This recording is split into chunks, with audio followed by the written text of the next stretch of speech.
Okay, so this is the last day of my lecture. We're going to talk about antimicrobials. And most of them, we will be talk about slides, but I want something still use the chalkboard talk, once you understand. So this is antimicrobials. So there is something you need to know. This is the one which is usually natural or chemical synthesized.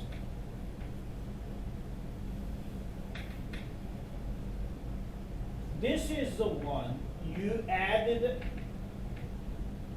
into or spray or usually dip on food surface, food product surfaces. So what this means, beyond its natural existing. So give me an example. For example, if you do a strawberry, the strawberry, there is some of the citric acids. They may have some of lactic acid, some of the aldehyde. For itself, it's naturally existent. They can kill or inhibit the bacteria. But when we do the processing, post-harvesting processing of the strawberries, we may spray or dip lactic acid on the surface to prevent or delay microbial growth, which at the end of the day is to extend the shelf life. So that is what's antimicrobials. And I also want to mention, most of these antimicrobials is inhibit bacteria or fungi grow. Okay, what means inhibit? Very easy to understand it is that at the end of the day, the bacteria gonna grow. So I talk about this in my food microbiology class. If you still remember, the bacterial growth curve is like this. So stationary phase, lag phase, stationary phase. This is lag phase, log phase, stationary phase, and death phase. And what means inhibit? Inhibit does not mean you kill a bacteria. You let them grow slow. So have a very long lag phase time. But at the end of the day, they're still going to grow. They may not grow as normal. They still go the curve like this. Now we were very careful about this time around. Usually we have to consume or eat the foods before they start to grow. Because when they grow, they start to get the harmful to the human being or started to show sporage of the food products. Sometimes you see those color change, you see smearing, ammonia comes out. That means the sporage starts to come out. Okay, so this is the first three concepts. Then, this slide which tells you what are the factors will be impact the efficiency of the antimicrobials. That will be something we already talked about. Let's say water activity. The water activity of the products, like we use a meter to measure. The temperature, whether we do a refrigerator or we put in the room temperature, or it's a very hot summer season. Freezing, do we do freezing or not? And what's the pH of that? Is that acidified, alkaline, or neutral? Last one, for most of the food products, what's the packaging? Is that vacuum package? Is that aerobic package? Or it's a modified atmosphere package? So we control amount of oxygen, carbon dioxide, nitrogen to make it a modified atmosphere package. Okay, so this is the factors will be impact the antimicrobials. And this is already mentioned. It's chemical preserves naturally occurring, but you add it. Okay? This is some definition for the food preservatives. Now basically, inhibit the bacterial growth, extend the shelf lifetime. So these are easy to understand. Now, what are these examples of the food preservatives? There is including short-chain fatty acids, decarboxy acids, benzoates, nitrites, phosphate, sulfite, and some of the flavor compounds. And well, of course, we need to know chemical, physical characteristics before we using it, and to know how they effective for certain microorganisms. Now, we're not gonna go over every single of these more detail. Some of them we already talk about, like phosphates, like sulfate, like nitrites. We already mentioned in the other sections. We're gonna spend some time talk a little bit about short-chain fatty acids, because that's the most common antimicrobials used in the meat industry and the produce industry. So we want to talk about this in detail, okay? So here we were talking about is organic gases. And first of all, we want to go some of the characteristics. Number one, most of the organic gases, or all the organic gases, we as an example, those are short chain fatty acids. This will go back to our lecture maybe 5 or 6 when we talk about fatty acids in detail. So first of all is short chain fatty acids. Second, those we say natural or chemical synthesized. We already mentioned it. Number 3, all of them we say GRAS. What this means, this is approved by USDA, FSIS, for the Safety Inspection Service, or FDA. They put the GRAS status, which means generally regarded as safe. Okay? And number 4, most of them are inhibited. And we have another terminology for that called static. But by the way, in the microbiology, you know, if it's killing bacteria, we call cytol. And this doesn't work here. Okay, now the last one we want to mention. There is a limitation for organic acids to use on the food products relate to the pKa value, and we want to talk about that. They have to be near or at the pKa value. If the product the pH has been more than 5.5, then usually the organic acids does not work very well. There is a limitation. This is called a limitation. So do not think about organic acids is going to be solve all the problem. They have a pKa value. You have to be near or close to that. So this is the first outline we talk about that. Then we want to talk about the mechanism behind that.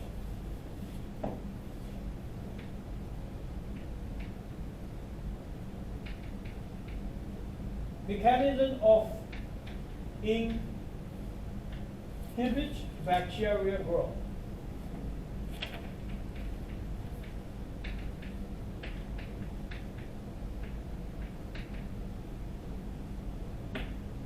Okay, before we talk about this one, I want to give you some of the examples. Examples of organic acids.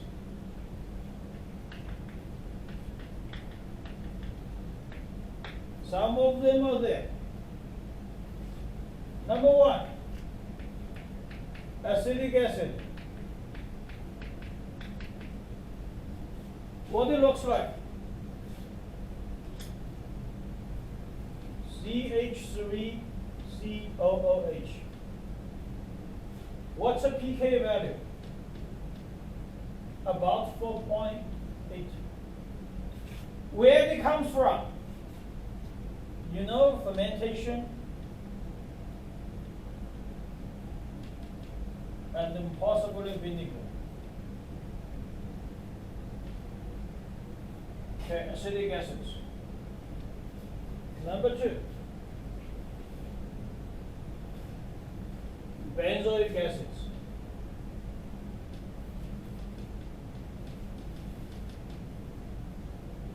And we will go more detail later.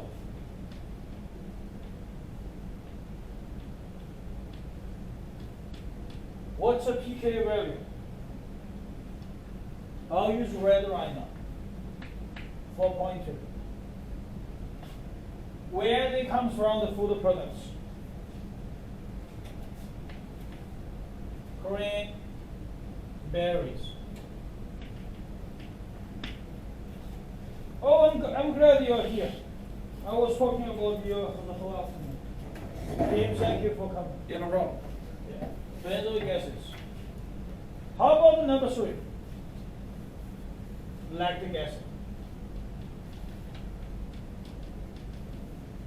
What does lactic acid look like?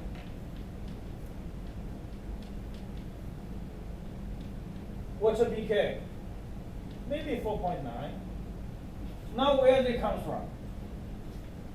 Homo fermentation.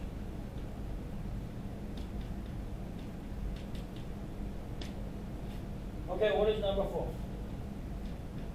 4? Probionic acids. CH3, CH2, COOH.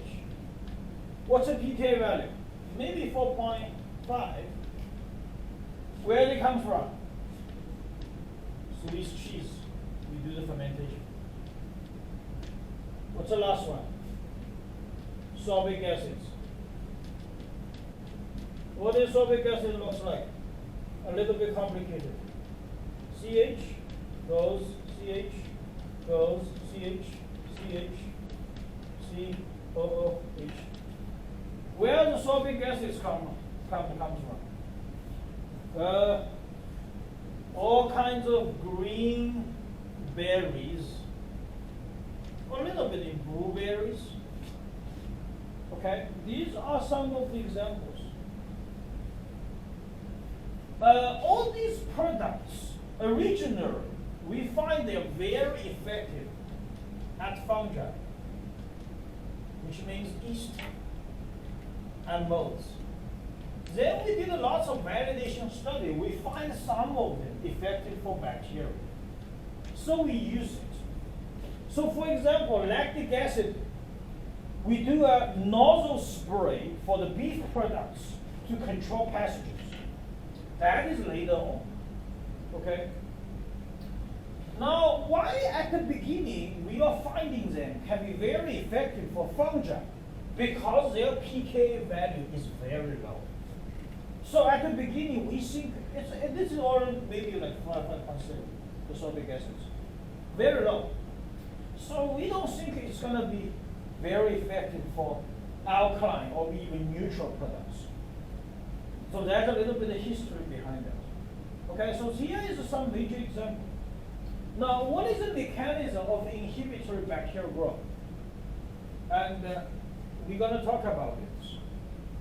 First of all, you need to know, all these acids, we call it weak acid. Okay, weak acid is different from these guys. Okay, this is a strong acid. What is a weak acid? When they dissolve in the water, it's very easy to become the base and the proton, which is acid that comes out. And we talk about the pKa value, what that means, that is a pH value of equal amount of dissociated and undissociated ions. So that's a pH value. Okay? And why these products has to be using in a very low pH value? Because pH equals minus log 10 the proton concentration. Every time when there is a 1 unit pH increase, what's going to happen? The pKa value will be decreased by 90%, which is we call it tenfold. That also means there will be 90% drop concentration of this undissociated formation or undissociated form. Now, why this undissociated form is important? This we're going to talk about right in here. Okay, we had this one, and with that one, with the protons, then we become RCOOH. This happens usually because a higher concentration of this. So the chemical reaction becomes forming undissociated format. Going through from the external cell, go to the internal cell, only the undissociated format will be penetrated. So what happened?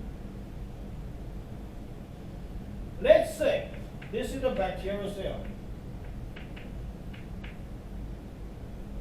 This guy will move in. In other words, if at a high pH, this will become ions and protons, which is a dissociated format. These will not go inside. So, once RCOOH, the undissociated chemical, into the bacterial cell, they will be, because bacterial cell inside is pH 7, this will be dissociated, become RCOO and proton. This is acid. Once this chemical comes in, bacteria cannot accumulate so many proton ions. They have to let them repel out of the cell membrane to pump them out. However, this pumping rely on ATP becomes ADP and the phosphate, and this relies on the ATP phase, which is an enzyme. If there is a lots of ATP has been used, for bacteria, they're working using lots of ATP to pumping out of the proton. However, for themselves, the ATP is not enough for growth. Therefore, the bacterial growth will be inhibited. Okay, so this is the story. Why we have to be using it around the pKa value.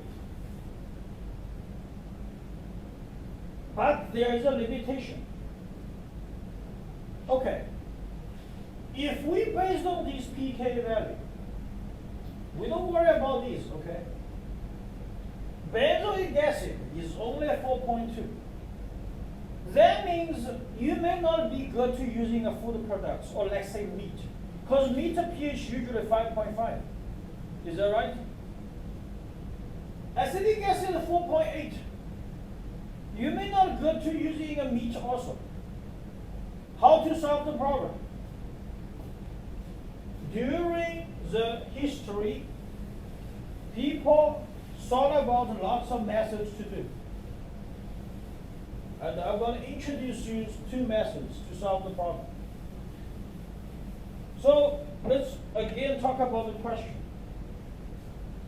We talk about the mechanism. This pK value is too low for these. Okay, there's a limitation. We want to enlarge the pK range to let them more applicable in more food products. What they do? There is a two ways to do. We first talk about benzoic gases. We had a slides talk about this, but I don't think you will be understanding if you read this through it. When I first wrote it, I don't understand this. You can read from the beginning. If you have a good memory, you can memorize it. But how you understand it? Okay. This is the benzoic gases.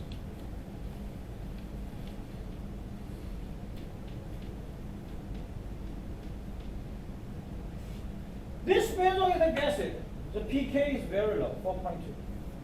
I want to increase the pK value. Let it be more applicable. What we should do? We add different type of the ethanol or methanol or propanol. So we say is long chain carbon products to let it become water and ester. Okay, so what that means? Look at the sentence here. Methyl propyl heptyl propavans approved for direct use in most countries. Ethyl and butyl propanes allowed in some. What this sentence means? And I give you an example here. This is the benzoic gases. If benzoic gases, we're going to add with methanol. Okay, what is methanol?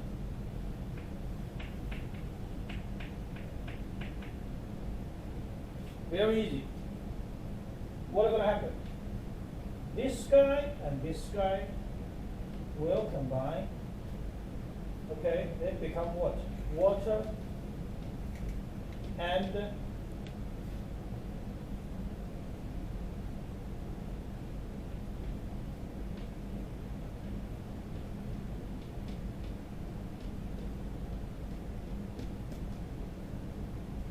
this is a new product.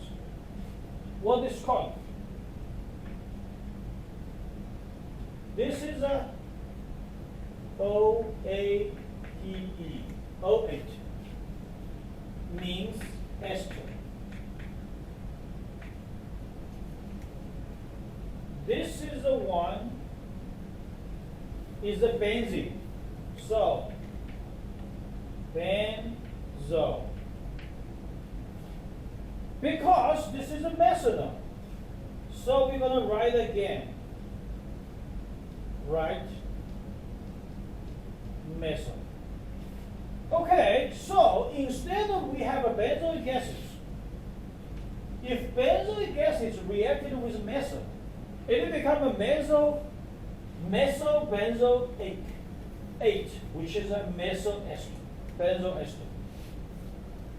This increase the pK value, kind of like from 4.2 go to like 5.4, something like that. Increase a little bit. Then once they find this, people say we can do more. Okay, then they do more. The second one, what they do? The same thing. I have this benzoic gases. This time I'm going to react it with alcohol, which is ethanol. Okay, what is ethanol? Then how they reacted? The same thing. This guy works with this. So then it becomes what? Water and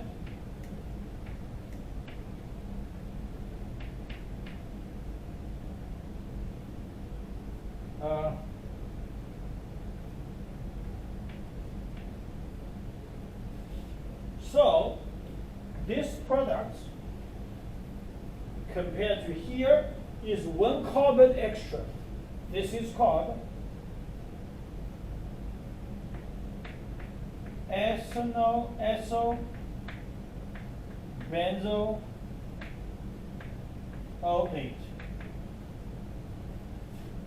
This is 1 carbon. This is 2 carbon right here.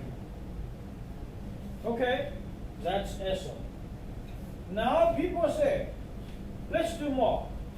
So they do more. This is the benzoic gases. We want to have a propane. Okay, what is propane?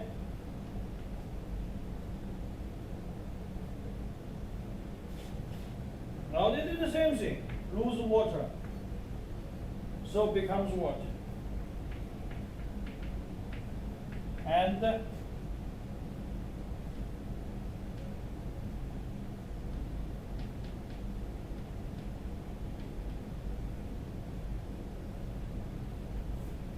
okay, so what this one costs? Propyl benzoyl 8. Okay, then they continue to do. At the end of the day, they find they can synthesize this guy. This is heptane.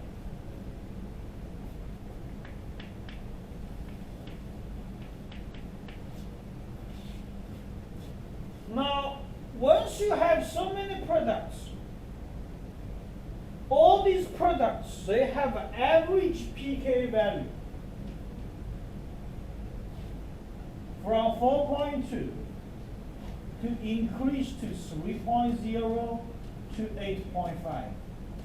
So cover the wide base of the food products they can be used. So what this one tells us, with more adding long chain carbon, it becomes more effective to curing bacteria. Okay, so there's a conclusion right here is number 1, long chain